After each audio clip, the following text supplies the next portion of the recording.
In a world of glitz and glam, flashing lights and screaming fans, most people are unaware of the war that rages behind the scenes.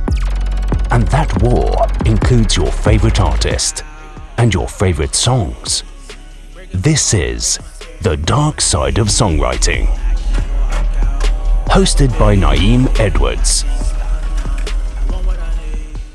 Welcome to The Dark Side of Songwriting. My name is Nayim Edwards and I am your host. Today, I am explaining NBA Youngboy's contractual situation right now. So this was by request. Shout out to the person who requested it because I've been meaning to do this when I finally figured out what happened. And I know what happened. A few months ago, I talked about NBA Youngboy being due for a contract renewal with Atlantic Records. Atlantic Records is under WEA. That's WEA. That's Warner Music. He said he wanted $100 million to re-sign. WEA, so fucking disrespectful. Atlantic Records, I'm about to say Atlantic so niggas will know what I'm talking about. Atlantic Records, so fucking disrespectful. They laughed at $100 million. They're like, you cannot be serious. Like, you're not serious about wanting $100 million. And that's when you saw Youngboy going off, oh, I'm leaving, fuck the label, and all whatever the fuck, right? Remember I said if you new here, you can go find that. If you've been here, you know. I said they might try to stick him up and rob him and play him because Youngboy is worth a lot of money. That's a cash cow. That's probably one of the most lucrative artists in the industry. And that is for a whole nother reason we'll talk about another time. So he said he wanted $100 million or whatever. I already said they was going to try to play in his face about the $100 million. They should have gave him $500 million. How much money they made off of him? Probably $1 billion already. They offered him $25 million. So I'm saying that because I'm talking about why his last project said Atlantic when everybody's like, oh, he left and he got a deal somewhere else. His last project said Atlantic because that was the last project within whatever amount of money his last deal was worth. He's already in the black, and in the black means recovered the money that he was given in advance for all the work that he's already done. He finished his contractual obligations. They offered him $25 million. That's $75 million less than what he asked for. At this point in your career, if you are NBA Youngboy, it makes sense to ask for what you want because you know you're going to make the money. You're probably going to make even more money because you got your beef, you got this going on. You don't really have no popping artists, but you so popping that those artists will be able to survive with, or, you know, they'll be able to survive with you. Without you, they don't really, whatever. But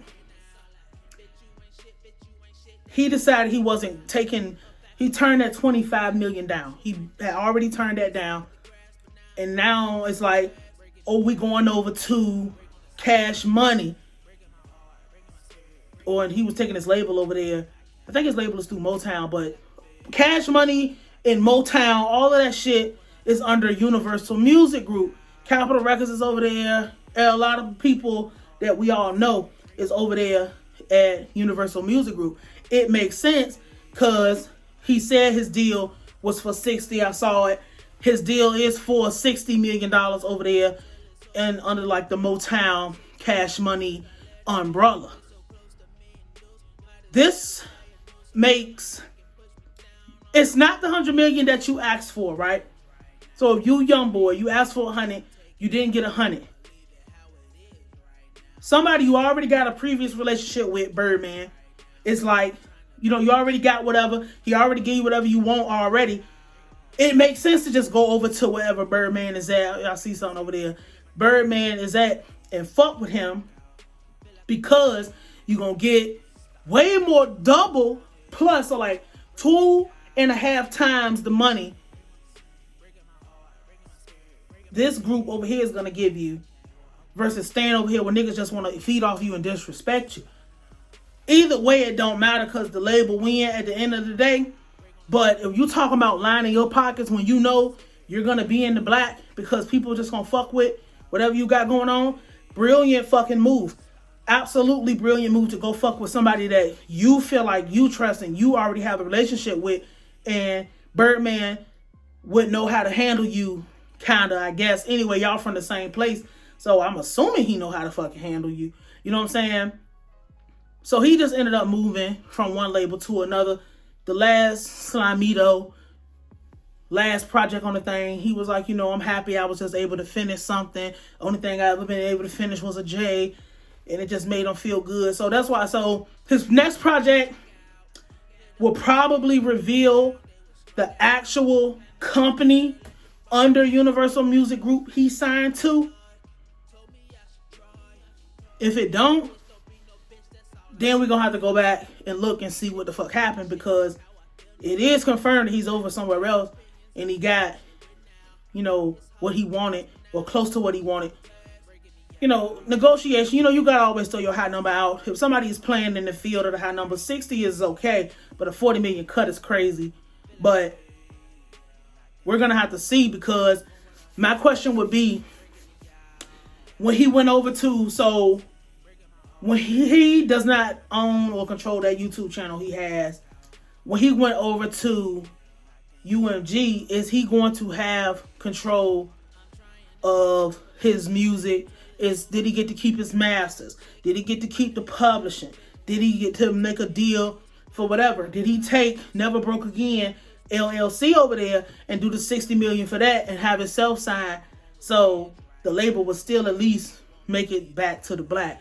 You know what I'm saying? I have a lot of questions, and I'm sure plenty of people have questions about it, because these are grievances that he brought up. That's why he wanted to leave Atlantic Records. Why? And that would be my thing about the dark side of it. Why would you want to leave Atlantic Records if you was just going to go to Universal and do the same thing?